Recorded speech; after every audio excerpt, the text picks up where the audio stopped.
나귀를 타고 오시는 예수님을 맞이하자라는 말씀으로 말씀을 전하려고 합니다. 온라인으로 예배드리신 분들 위해 또 이 자리에 함께 하신 분들 위해 주님의 영광이 드러나길 간절히 축원합니다. 우리는 특별한 사순절을 지나고 있는 것 같습니다. 코로나19로 인해서 한국교회뿐만 아니라 세계교회가 사순절을 제대로 진행하지 못했습니다. 사순절은 특별히 경건하게 지내기도 하지만 어떤 나라에서는 사순절기 축제를 지내는 기독교인들에게는 어쩌면 성탄절보다 더 귀한 날입니다. 성탄절은 예수님이 이 땅에 오신 것을 기념하는 거지만 이 사순절과 종료주일, 고난주일, 고난주간, 또 성금요일, 부활절을 이루는 이 시간들은 우리의 구원, 부활의 확신을, 우리의 신앙을 고백하는 시간이기 때문에 그렇습니다. 이 사순절에 교회는 특별한 의미를 가지면서 이 사순절을 준비하고 또 특별히 주일날에는 부활주일날은 계란을 준비해서 또 나누기도 합니다. 그러나 중요한 것은 계란을 준비해서 나누는 게 중요한 것이 아니라 부활절을 우리가 기다리면서 신앙의 성장, 또 회개를 통한 영적 훈련의 시기를 우리가 가지고 있어야 합니다. 특별히 십자가 고난을 당하신 예수님을 묵상하고 구원의 기쁜 소식이 우리에게 왜 중요한지를 알려주는 시기가 이 사순절이기 때문입니다. 그런데 오늘 우리는 이러한 사순절 기간을 굉장히 숨을 죽이면서 보낸 것 같습니다. 특별한 의미가 있는 사순절이 되어버렸습니다. 이 특별하면 이상하게도 우리에게 두려움, 또 불안 같은 염려 이런 것들로 우리를 만들어 놓고 있는 것을 보게 됩니다. 사실 저는 이번 사순절이 우리의 신앙을 확연하게 되돌아볼 수 있는 시기였다고 생각합니다. 한국의 많은 교회가 지금 온라인 예배로 전향하고 있습니다. 우리 무지개 교회 또한 오늘부터 온라인 예배를 시작하고 있는데, 온라인 예배나 오프라인 예배나 현장에서 드리는 예배나 예수님을 초청할 수 있는 자리라면 우리는 그 자리가 우리의 예배의 자리가 될 수 있음을 알아야 합니다. 왜냐하면 예수님은 시, 공간을 초월하시고 우리와 함께 하신 분이기 때문에 그렇습니다. 그러나 우리가 이번 사순절 기간은 교회가 아닌 가정에서 드리면서 우리의 모습을 되돌아본다면 정말 우리가 굳이 오프라인이 아닌 온라인 예배만을 통해 내 자리에 예수님을 정말 초청하고 있는가를 살펴보면 좋겠습니다. 그래서 우리가 예배의 자리에 설 때에는 우리의 몸을 단정하게 하고요, 또 우리의 공간을 단정하게 하는 일들이 우리에게 필요한 것 같습니다. 그것은 우리가 하나님과 소통하는데, 또한 예수님과 함께하는데, 성령님과 협력하는 데 있어서 이 예배가 정말 하나님의 은혜 안에서 진행될 때 또 우리 영이 하나님께 반응하게 되는, 정말 주님과 소통하는 이 시간들이 우리에게 필요한데, 정말 그 일들, 몸가짐을 잘하고 또 내 영적인 마음가짐을 잘하는 그런 것들이 우리에게 필요한데, 그런 것들이 우리가 잘 되고 있는지 참 궁금합니다. 여러분, 우리의 예배 속에서 예수님을 초청 없는 오프라인 예배나 온라인 예배는요, 그 자체로 의미가 사라진 것임을 우리가 알아야 합니다. 왜냐하면 우리 예배 대상이 되시는 예수님이 예배 속에 없다면, 아니 우리의 자리에 계시지 않다면 그것은 아무 쓸모없는 시간적인, 공간적인 낭비이기 때문에 그렇습니다. 오늘 종료주일이지요. 주님이 예루살렘에 입성하신 날입니다. 그래서 오늘 우리는 초청해야 하는 이 예수님에 대해서 좀 같이 나누려고 합니다. 오늘 이 시대, 이 시간, 이 공간에서 예수님 우리에게 무슨 말씀을 하고 계실까? 우리 좀 같이 나눠보시죠. 첫 번째, 같이 읽어볼까요? 시작! 주께서 쓰시겠다 하라. 예루살렘으로 입성하신 이야기는요, 사복음서에 거의 비슷하게 나타난 사건입니다. 이것은 예수님이 예루살렘 입성이 굉장히 우리에게 특별한 이야기다 라는 것을 알려주고 있는 거예요. 그러니까 오늘날에도, 그 당시에도 특별했지만 예수님의 예루살렘 입성은요, 오늘날에도 우리에게 특별한 의미로 다가와야 한다는 것입니다.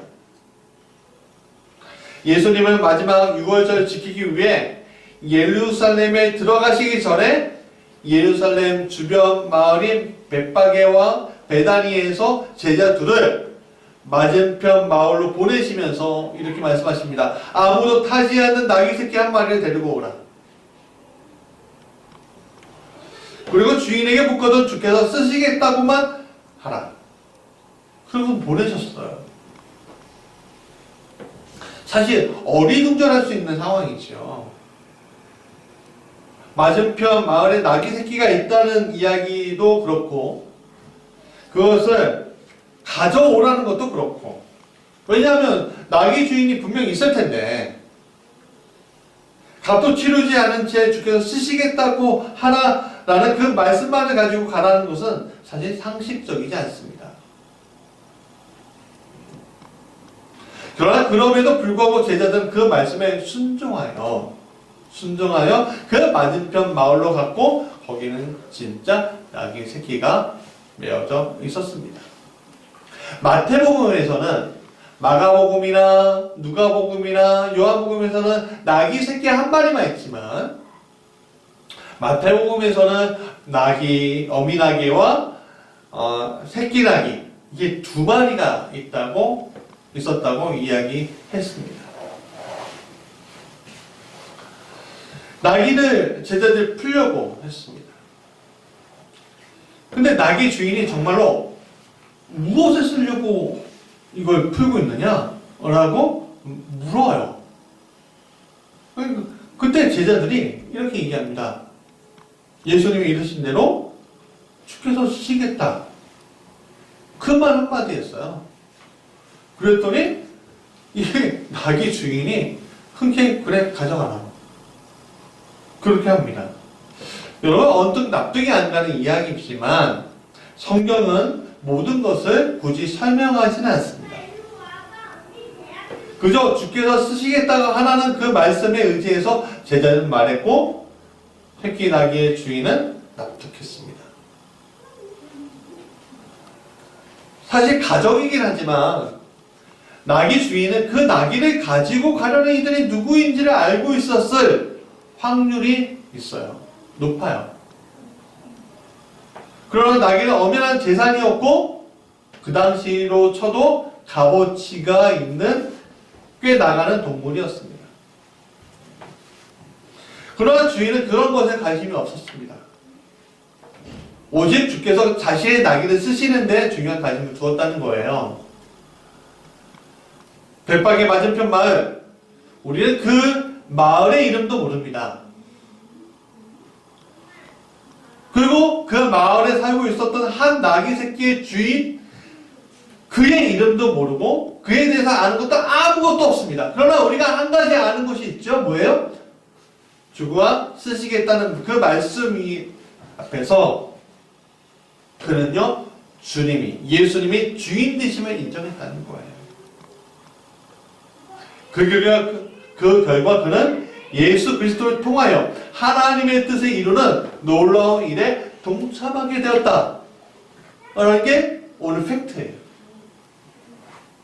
여러분, 이게 무슨 말입니까? 우리가 예수님의 사역에 갑자기 동참하는 경우들이 있을까요? 없을까요? 여러분, 생각보다 많습니다.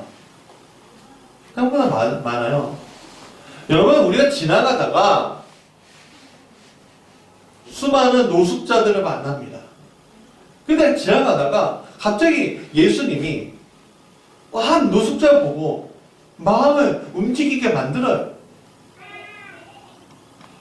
그래서 내가 가진 물질 중의 일부를 그 사람에게 주는 거, 그것도 예수님과 함께 동참하는 겁니다. 갑자기 부르신 거예요. 그러니까 이거 아주 단편적인 예지요, 사실은. 하나님 예수님이 갑자기 우리를 부르시고요. 그것을 통해서 우리를 그의 사역에 동참하게 하는 이들은요, 굉장히 많습니다. 그것으로 인해서 인생이 완전히 바뀌어 살아가는 이들도 많다는 거예요. 여러분, 주께서 쓰시겠다고 하는 말씀을 갑자기 여러분에게 제의하셨을 때, 너를 사람을 낳는 어부로 만들겠다라는 그 말씀을 만약에 여러분들이 하셨을 때, 너가 너희 집을 잠깐 사용하겠다 라고 하셨을 때 여러분들은 어떻게 반응하시겠습니까?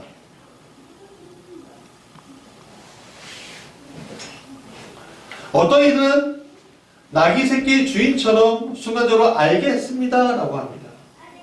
그렇게 순종하는 이가 있습니다.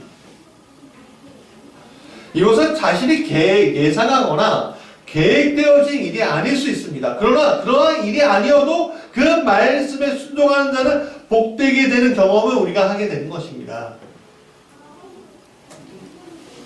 여러분, 그 대표적인 사람이 바로 구레네 사람 시몬입니다. 그는 시골로부터 와서 지나가는 길이었는데 그 길에 마침 예수님이 십자가를 지고 가다가 쓰러졌습니다. 쓰러졌는데 로마 군병이 지나가다가 잠깐 멈춘 이 시몬을 오리법이라고 있거든요.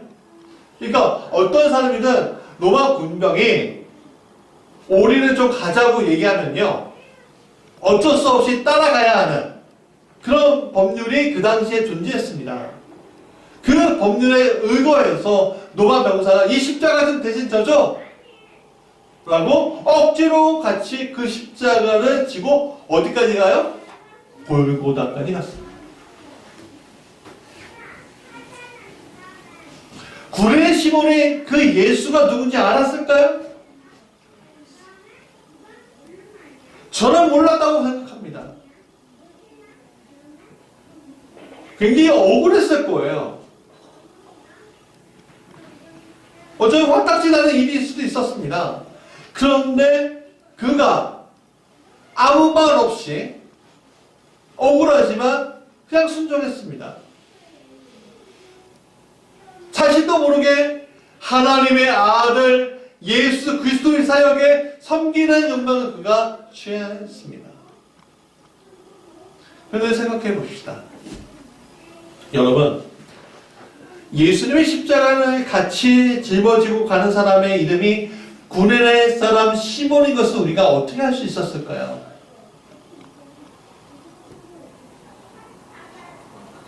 여러분, 아까 전에 나귀 새끼 주인의 이름 아십니까? 모르죠. 근데 여기 보세요. 구레네 사람 시몬의 이름은 우리가 알고 있어요. 왜? 왜 성경 그의 이름을 기록하고 있었을까? 여러분, 마가복음 15장 21절 한번 같이 읽어보겠습니다. 시작. 마침 알렉산더와 루포의 아버지인 구레네 사람 시몬이 시골로부터 와서 지나가는데 그들이 그를 억지로 같이 가게 하여 예수의 십자가를 지우고, 자, 여기에 누구의 아버지라고 했어요? 알렉산더와 루포의 아버지라는 이름이 있어요. 여기서 우리가 힌트를 얻을 수 있어요. 뭐야? 알렉산더와 루포가 교회의 일원이었구나 라는 사실이에요. 여러분, 그냥 지나쳐 갈 수 있는 이 이야기가 많은 세월이 흐른 후에 사도 바울의 편지 속에 우리마저도 간과할 수 있었던 이 구레네 사람 시몬의 가족들이 동참해요. 등장해요. 바로 로마서 16장 13절이에요. 같이 읽어볼까요? 시작. 그 안에서 택하심을 입은 루포와 그의 어머니에게 문안하라. 그의 어머니는 곧 내 어머니니라. 여러분 뭐라고 했습니까? 놀랍게도 그들은 구레네 사람인 시몬의 아내와 그의 아들 루포였어요. 세월이 흘러 시몬의 아들 루포는 초대교회 일꾼이 되었고 바울과 함께 일하는 사람으로 등장했습니다. 그 시몬의 아내는 바울이 어머니라고 부를 만큼 교회의 일꾼이었어요. 섬기는 자였어요. 여러분, 구레네 시몬이 어떤 사람이었습니까? 초대교회 성도 중에 한 명이었다는 거예요. 그 짧은 순간에 예수님과 동행한 그 영광을 그가 갑자기 경험하면서 그가 예수님을 알게 되고 예수님을 믿게 되었다. 그 교회의 일꾼이 되었다. 거기서 끝난 것이 아니라 그 가족들이 모두 예수의 제자가 되었다. 여러분, 오늘 우리에게 주께서 쓰시겠다고 예수님이 제의하실 때 우리는 어떻게 해야 할까? 우리의 삶의 자리가 아무리 고단하고 위험하고 때로는 염려가 되는 자리일지라도 우리는 나귀의 주인처럼 때로는 구레네 시몬처럼 순종하고 쓰임받는 자리에 서야 할 것입니다. 자, 두 번째, 같이 읽어볼까요? 시작. 나귀 새끼를 타신 왕 예수. 우리가 흔히 생각하는 왕의 입성이라고 하면 백마를 타고 개성문을 지나는 장군의 이미지입니다.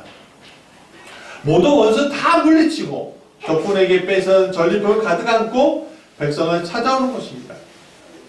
이것은 예수님 당시나 지금의 사회나 예외 없이 적용되는 관점이에요.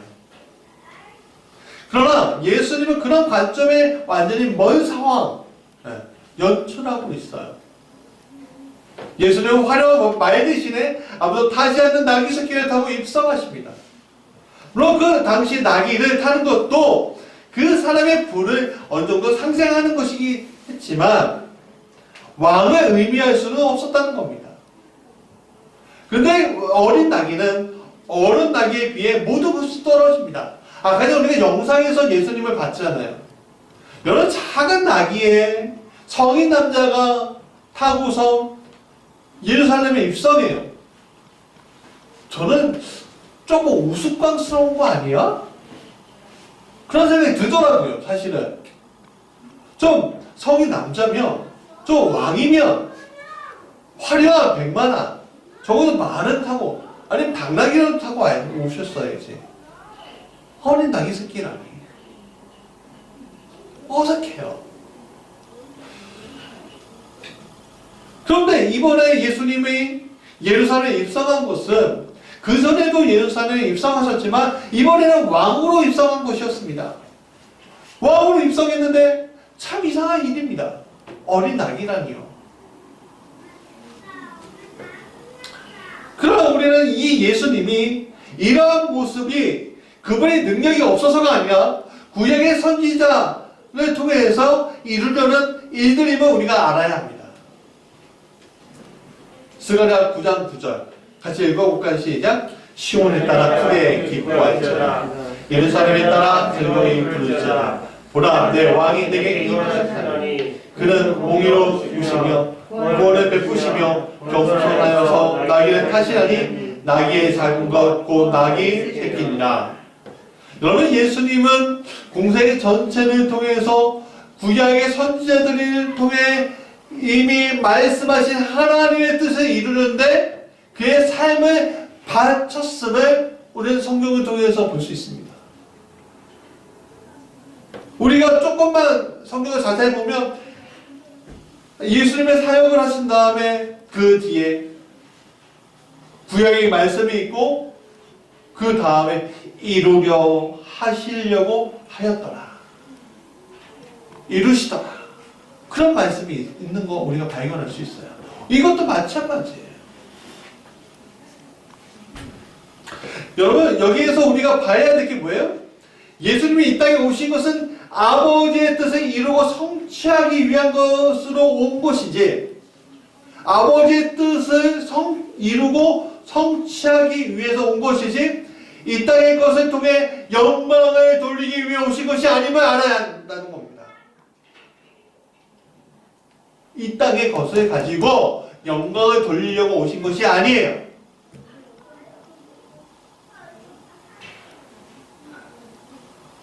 그래서 예수님은 화려한 말이 아닌 겸손의 상징 나귀 새끼를 타시고 예루살렘에 입성하여 아버지의 뜻을 이루고자 하신 겁니다. 저는 이 대목에서 우리의 반성의 지점, 회개의 지점이 있는 것을 보게 돼요. 우리는 예수님의 제자라고 하면서 이 세상의 영광을 위해서 탐하고 있는 것을 보게 됩니다. 욕심을 내는 게 아니라 탐하고 있는 거예요. 특히 우리 같은 목회자, 제가 반성합니다. 그 자리에 접하고 있을 때 참 마음이 안 좋습니다. 좋은 차, 좋은 장비, 좋은 집들을 얻는 것에 관심 많이 두는 것을 보게 됩니다. 이 세상을 썩어 없어질 것이라고 하면서 오히려 이 세상의 것을 탐하는 우리를 봅니다. 누굴 욕할 것이 아닙니다. 누굴 욕할 것이 아니에요. 바로 저가 그렇습니다. 저 또한 그런 사람의 한 분류입니다.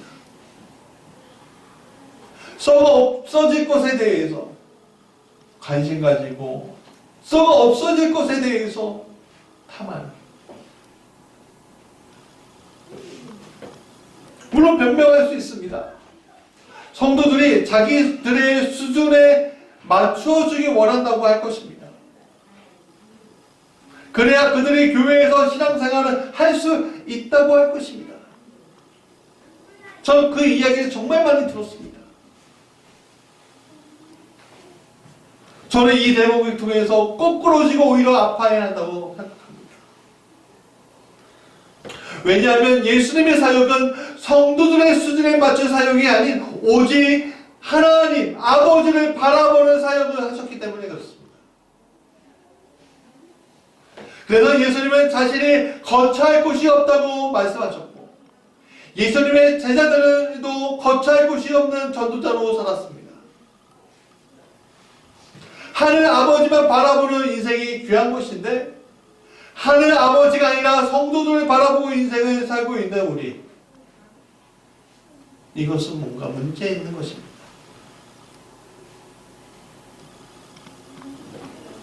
예수님이 좋은 것을 취할 수 없어서 취하지 않은 것이 아니라 취할 이유가 없는 삶을 사셨기 때문에 취하지 않은 것입니다.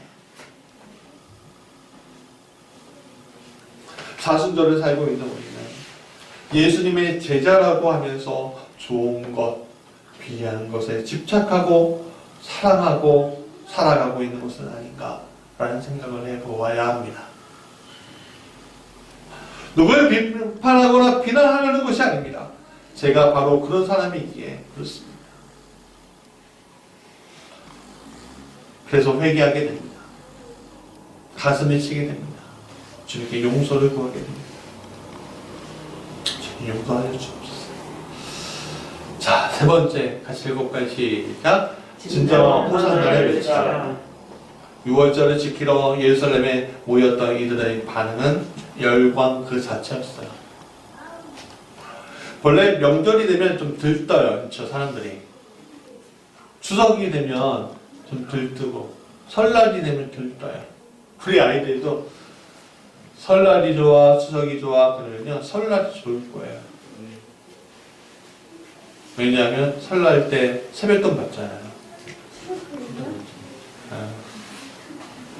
아이들은 그럴 거예요. 더 들뜰 거예요. 그 날이 다가오기를 바랄 거예요. 마찬가지입니다. 유대의 명절 6월절은요, 사람들이 들뜨기 마련이에요. 그 당시 사회나 어느 사회나 다름이 없기 때문에 그렇습니다. 그런데 유혹한 선지자, 정치인으로 여겨졌던 예수님이 입성할 때 그 당시 예수님을 알던 이들은 굉장히 열광적으로 호산나를 외쳤습니다. 그는 종려나무 가지와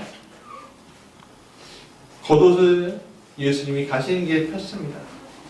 어린 나귀를 타고 오는 메시아의 모습을 보면서 스가랴의 예언을 기억하였을 것입니다. 사실 여러분 자세히 드세요. 사실 정치로서의 예수님을 보는 것은 좀 위험한 생각입니다. 아니 예수님 무슨 정치인이야? 그렇다고 종교인으로서의 예수님만 본다면 그 당시에 신정일치의 사회였던 유대의 모습을 완전히 이해하지 못하는 것입니다. 쉽게 얘기하면 예수님은 선지자이자 정치가이자 종교 지도자로서 사람들에게 비춰졌다는 거예요. 왜냐하면 메시아, 즉 구세주 개념 자체가요 정치적 함의를 담고 있습니다. 그렇기 때문에 이들이 보는 메시아 예수는요 민족의 해방자, 모든 압제에서 해방시켜 줄 뿐이었어요. 그래서 성경을 우리가 자세히 봐야 하는 거예요. 그렇기 때문에 그들은 호산나를 외쳤습니다. 여러분 호산나의 어원을 우리가 조금만 살펴보면 의미 있는 사실을 하나 알 수 있습니다. 구약에서 호산나는요 원래 호시아나, 원래 말은 그래요. 호시아나라고 해요. 호시아나. 그 뜻은 뭐냐면 지금 현재형의 지금 나를 구원하소서 라는 짧은 기도문이에요. 호시아나 지금 나를 구원하소서. 기도문이잖아요. 그렇죠? 그런 시대가 흐르면서 호시아나는 호산나, 아람어로 발전하게 됐고요. 이 호산나라는 이 말은요. 만세! 찬양하라! 그 뜻으로 변했다는 거예요.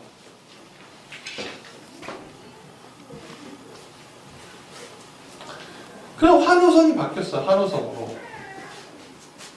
우리 고대어에서, 우리나라 고대어에서 뜻이 조금씩 바뀌는 언어들이 있어요. 마찬가지입니다. 뜻이 바뀐 거예요, 조금. 어원을 가지고 쓰면서. 근데 이것을 좀 더 깊게 나누자면, 예수님은 그 당시 예루살렘의 사람들이 외쳤던 호산나, 즉, 만세, 찬양하라를 위해서 온 것이 아니라는 거예요. 뭐예요? 구약의 언어처럼 호시아나, 즉 지금 나를 구원하소서 에 응답하시기 위해 오셨다는 거예요. 여기에 중요한 차이가 있습니다.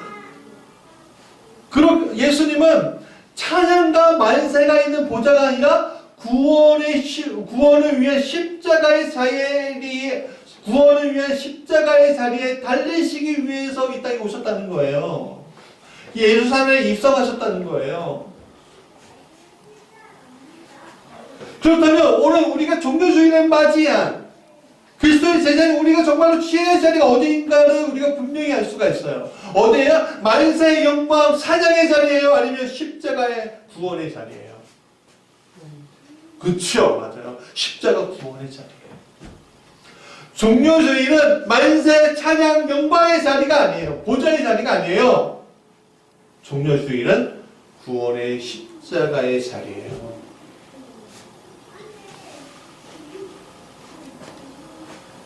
물론 만세, 영광, 찬송의 자리에 주님은 분명히 거하고 계십니다. 그러나 종교주의는 그 의미가 아니라 어떤 자리? 구원의 자리. 누구를 위한? 나의 구원의 자리를 위해서 죽음의 자리로 오신 거예요. 그래서 우리의 왕이신 거지. 호시아나 예수, 호산나 예수, 예수님 지금 나를 구원하소서. 그것이 오늘 우리가 외쳐야 할 말인 거예요. 지금 나를 구원하소서. 자, 말씀의 결론입니다. 종료주일임에도 우리는 다 같이 모여서 예배드리지 못하는 상황 가운데 놓여 있습니다. 코로나19로 인해서 오늘 우리는 어쩌면 단절, 위기를 경험하고 있는지도 모릅니다. 그러나 이런 위기 가운데서 우리가 놓치지 말아야 할 것이 있습니다. 그것은 예수님 구원의 왕으로 겸손하게 예루살렘에 입성하셨다는 거예요. 사람들의 해석이 어떻든 그 사람들이 호산나, 찬양, 다윗의 자손 뭐 이렇게 막 외치면서 영광을 돌리면서 그 보좌로 계속 예루살렘 성경까지 이끌어 가려는 그런 거에 상관없이 오직 아버지의 뜻이 성취되기만을 위해서 가신 거예요. 그러면 아버지의 뜻이 어떻게 성취되죠? 십자가를 통해서 성취되는 겁니다. 세상의 바람이 아니라 누구의 바람이에요? 아버지의 바람. 하나님 아버지의 바람. 그리고 그 바람대로 진정한 구원을 이루셨죠. 우리는 이러한 예수님의 사역에 이미 쓰임받고 있는 주님을 놓치지 말아야 돼요. 그래서 더 예수님의 제대로 더욱 겸손하고 순종하며 예수님의 제자답게 자신의 공고와 어려움, 생각을 주님께 맡기고 주님이 쓰시고자 하는 일에 순종으로 나아가야 합니다. 오늘 교회는 현재 세상은 심판의 세상이 아니라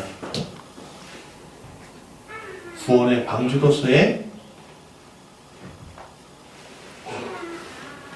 이 영혼들을 구원하기 위해 완전히 열어놓는 역할의 교회가 되어야 합니다. 그래서 더욱 낮은 자세가 되어야 합니다. 세상의 방침에 불만을 가지고선 핫딱지를 내고 싫다고 하고 그러는 것이 아니라 더 낮아지고 더 겸손해. 아, 교회가 세상과 같지 않구나 라는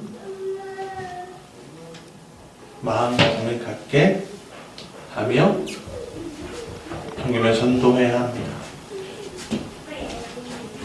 영혼 구원은 대면으로만 하는 것도 아닙니다. 때로는 전화로 기도로도 할 수 있습니다.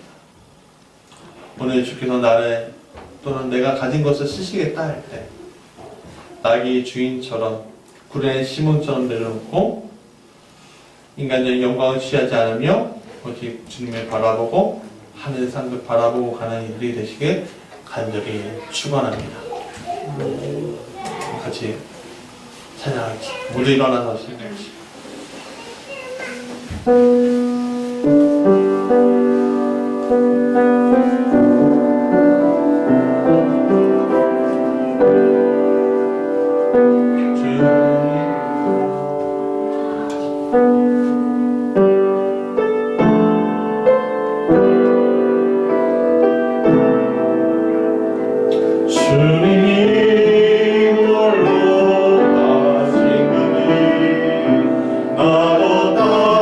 나도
예수님이 취하려고 하는 자리는 이 종료주일 때 사람들의 바람이 아니었습니다. 아버지의 바람대로 가셨던 거예요. 근데 오늘 우리가 예수님의 제자인데도 불구하고 오늘 우리가 종료주일을 맞이할 때 정말 우리가 예수님의 제자로 예수님처럼 아버지의 바람을 가지고서 가고 있는 걸까? 우리가 고민해 봐야 합니다. 예수님이 십자가를 향해서 달려가고 있는데 오늘 우리는 십자가가 아니라 세상의 영광, 세상의 탐욕을 가지고서 가고 있는 것은 아닙니다. 여러분, 오늘 우리 예배의 자리에 예수님을 초청하지 않고 예배드리는 게 얼마나 안타까운 것입니다. 우리가 구별되지 않고 예수님을 예배드리는 게 얼마나 안타까운 것입니다. 이 모든 것들이 어떤 이야기예요? 오늘 우리가 이 코로나19로 인해서 전염병 사태로 인해서 이렇게 단절되고 이런 상황 가운데서도 오늘 우리는 주님을 만날 수 있습니다. 아버지의 바람을 우리가 취할 수 있습니다. 그 바람이 어떤 바람이에요? 십자가의 바람입니다. 오늘 우리가 십자가를 지는 이 말씀이 될 것이 되기 위해서 우리 같이 결단하는 기도 같이 합시다. 하나님의 충만하신 우리 주 하나님, 오늘 우리에게 주시는 이 놀라운 해는, 이 놀라운 때는 아버지 세상이 갑자기 비비는 때는 아버지 우리가 낙심하고 절망하며 아파하며 고통하면서 세상의 영광을 취하기 위해서 오신 것이 아니라 하늘의 영광, 영원한 영광을 취하시기 위해 십자가를 가시니 저희 그분을 내가 저희 나를 싸워주시기 아버지 하늘의 우연을 저희 우리가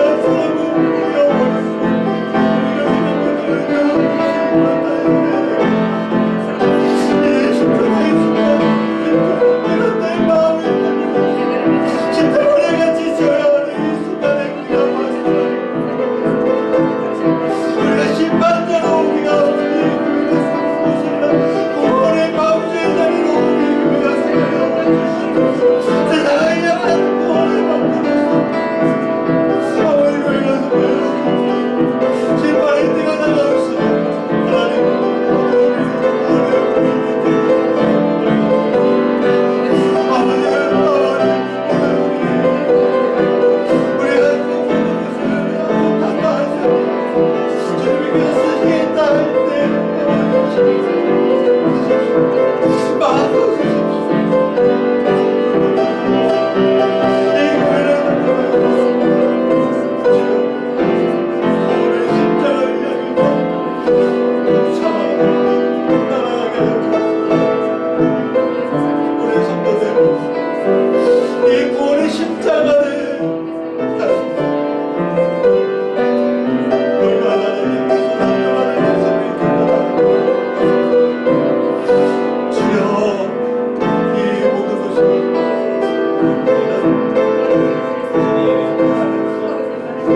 보혜사 성령님의 가마 감동 역사 교통하심이 종교 주에 주께서 쓰시겠다 할 때 순정하고 내어드리는 낙이 새끼의 주인처럼 군의 심원처럼 세상의 영광을 취하지 않고 아버지의 바람을 취하신 예수님처럼 십자가의 구원의 길을 따라가려는 성도들 위해 지금 나를 구원해달라고 호시안나 예수를 외치는 이 땅의 모든 성도들과 무지개 교회 성도들 온라인으로 오프라인으로 드리는 모든 이들 이제부터 영원까지 함께 하시길 간절히 축원하옵나이다. 아멘.